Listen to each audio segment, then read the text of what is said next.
But I think a lot of people in the U.S. focus on this as an American phenomenon, but I kind of think that the reaction to COVID probably caused a breakdown in trust in a lot of governments around the world. Because 2024 was a big election year around the world, and there are all these countries, India, just like a ton of countries that had elections, and the incumbents basically lost every single one.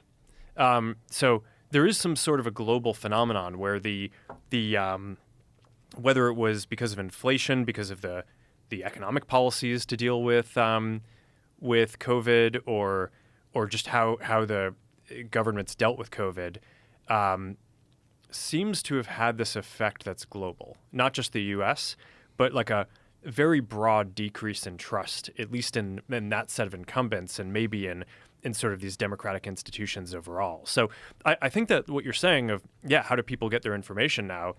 It's by sharing it online on social media. I think that that's just increasingly true. And my view at this point is like, all right, like we started off focused on free expression. We kind of had this pressure tested over the last period. I feel like I just have a much greater command now of what I think the policies should be. And like, this is how it's going to be going forward. And so I mean, at this point, I think a lot of people look at this as like a purely political thing. It's because they kind of look at the timing and they're like, hey, well, you're doing this right after the election. It's like, okay, I try not to like change our content rules like right in the middle of an election either, right? It's like there's not like a great time to do this. It's right.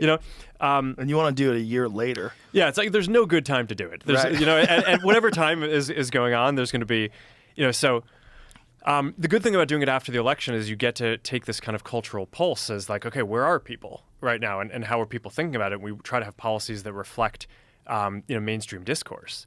But yeah, I mean, I don't know. This is something I've been thinking about for a while.